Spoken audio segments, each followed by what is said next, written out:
সবাইকে আমন্ত্রণ Bangladesh spine and orthopaedic হাসপাতাল সুস্থ মেরুদণ্ড অনুষ্ঠানে। আপনাদের সাথে আছি আমি জিরিয়া কবি সূচনা।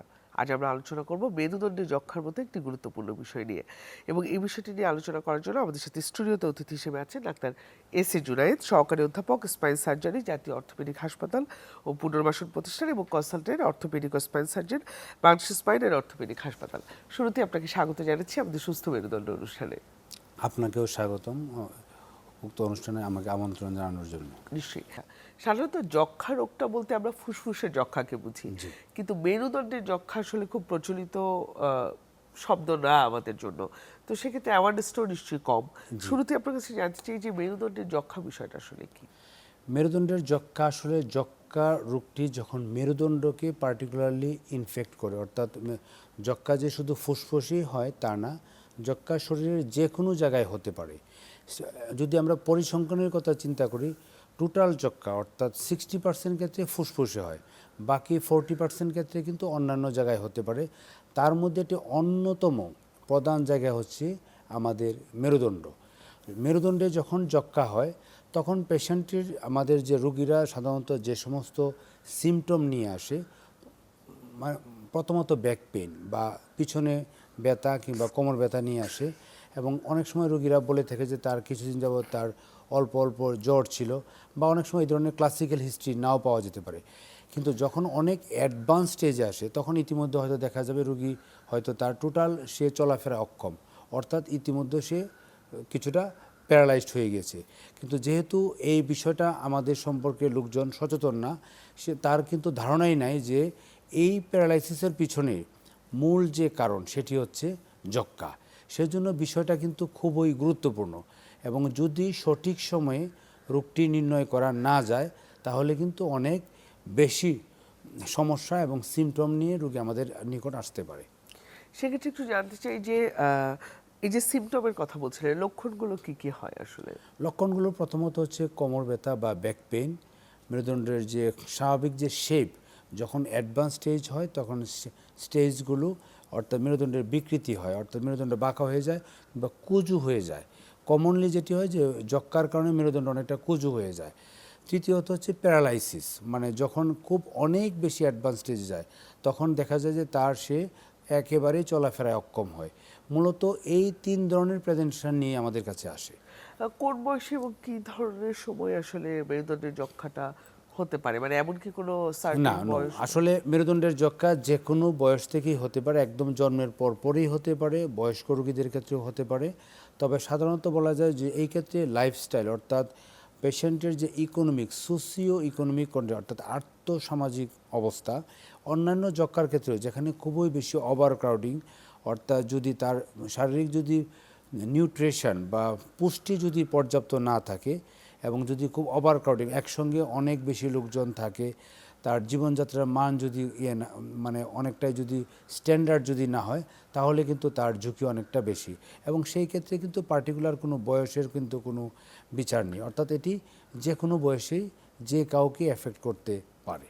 চিকিৎসা নিয়ে একটু জানতে চাই যে মেরুদণ্ডের যক্ষার চিকিৎসা আসলে আমাদের দেশে কোন পর্যায়ে আছে এবং কি কি চিকিৎসা? মেরুদণ্ডের যক্ষার চিকিৎসা আসলে এটা স্টেজ অনুযায়ী আমরা করে থাকি। যদি আমরা প্রাথমিক পর্যায়ে রোগটাকে নির্ণয় করতে পারি, এবং আপনি জেনে আনন্দিত হয় বাংলাদেশের মোটামুটি একদম প্রত্যন্ত পর্যায়েও, এমনকি উপজেলা পর্যায়েও কিন্তু এই রোগ নির্ণয়ের জন্য ব্যবস্থা রয়েছে।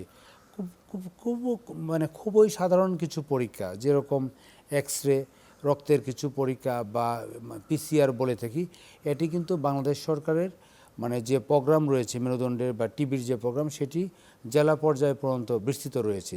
এর মাধ্যমে কিন্তু নির্ণয় মানে করা। এটা টিবি প্রোগ্রামের সাথে মেরুদণ্ডও আসলে অন্তর্ভুক্ত করা আছে? জি জি জি, যদি যদি সঠিকভাবে আর্লি স্টেজে ডিটেক্ট করা যায় তাহলে কিন্তু শুধুমাত্র ঔষধ দিয়েই এবং নিয়মিত ফলো আপ করেই কিন্তু এ রোগের চিকিৎসা করা সম্ভব।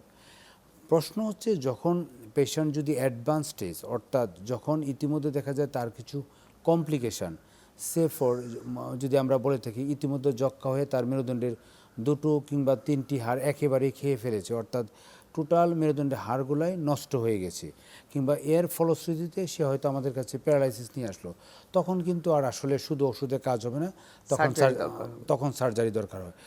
সেই জন্য যদি আর্লি ডিটেকশন করা যায় তাহলে চিকিৎসার শুধুমাত্র ওষুধের মাধ্যমে কিন্তু নিরাময়যোগ্য, এবং উপযুক্ত খাবার, কিছু নিয়মকানুন যদি সে যদি সে মেনে চলে তাহলে পুরোপুরি নিরাময়যোগ্য। সেক্ষেত্রে আমাদের দর্শকদের জন্য যদি একটু পরামর্শ দেন যে এই যে আর্লি ডিটেকশন বলছেন, কোন পর্যায়ে আসলে সে চিকিৎসকের কাছে আসবে?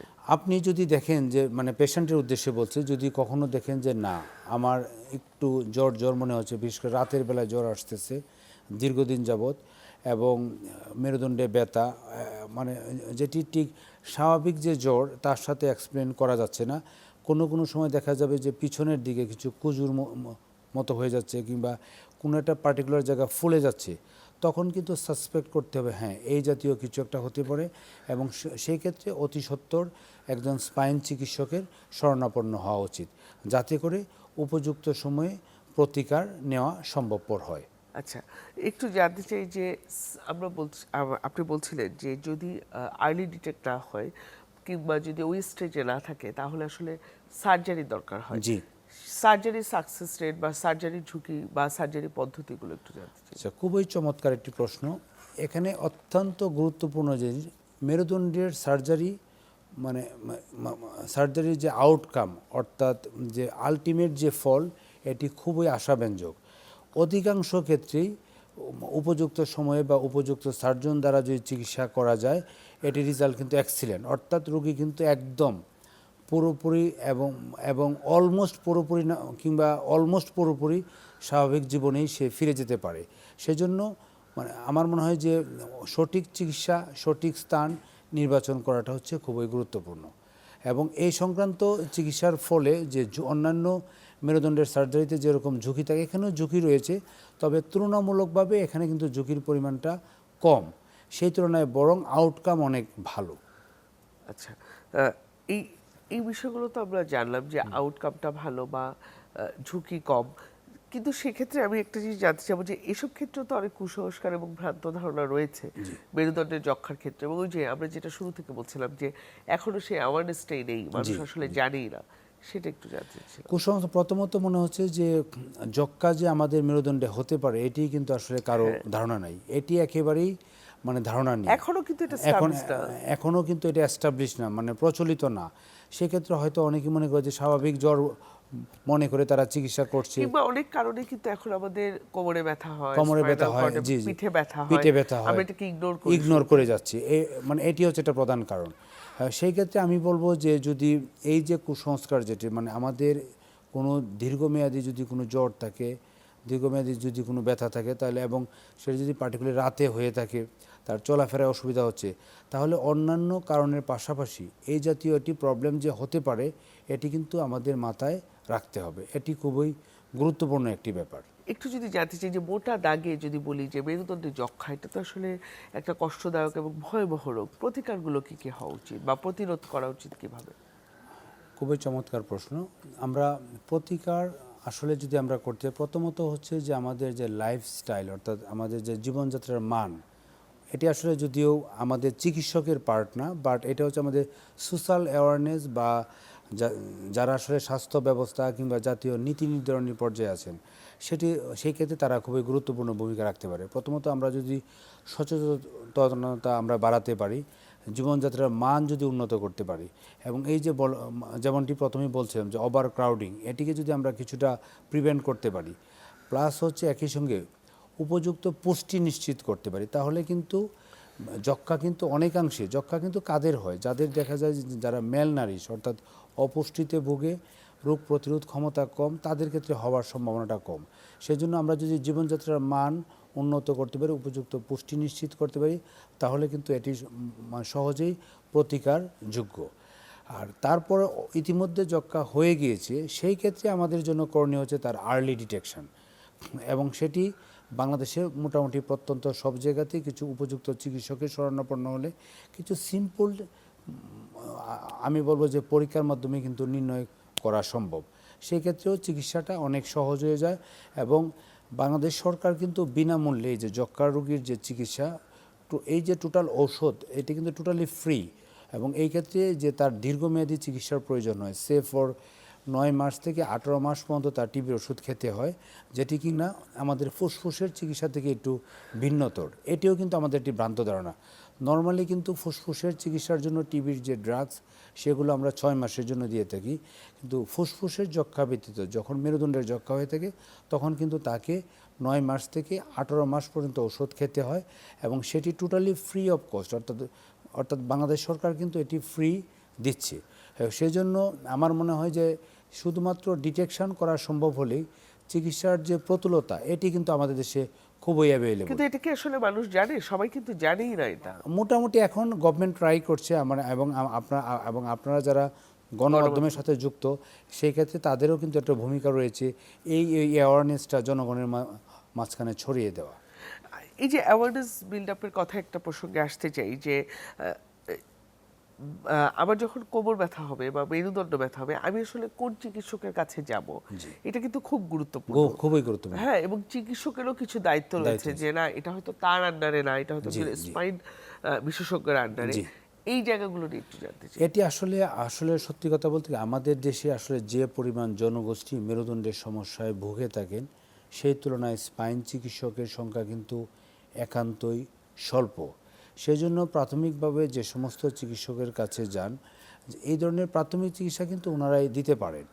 যখন এই সংক্রান্ত কোনো কমপ্লিকেশান অর্থাৎ মেডিকেল ম্যানেজমেন্ট যখন মনে হয় যে না শুধু ওষুধ দিয়েই চিকিৎসা সম্ভব না, অথবা তার কাছে ডাউট মনে হচ্ছে যে না এটি আসলে শুধু এটি কেবল সাধারণ কোমর ব্যথাই না কিংবা পিছনের ব্যথাই না, এর পিছনে অন্য কোনো কারণ থাকতে পারে, সেই ক্ষেত্রে যদি পেশেন্টটাকে সঠিক রেফারেল করা যায় অর্থাৎ স্পাইন চিকিৎসকের শরণাপন্ন হওয়া যায় বা তার কাছে রেফার করে দেওয়া যায়, তাহলে কিন্তু এটি সহজেই ওই চিকিৎসকের পক্ষে যতটা সম্ভব হ্যান্ডেল করা, অন্য সাধারণ চিকিৎসকের পক্ষে কিন্তু এটি হ্যান্ডেল করাটা এতটা ইজি না। এই জন্য সঠিক রেফারেল সিস্টেমটাও কিন্তু খুবই গুরুত্বপূর্ণ একটা চিকিৎসার অনুষঙ্গ অঙ্গ হিসাবে। নিশ্চয়ই।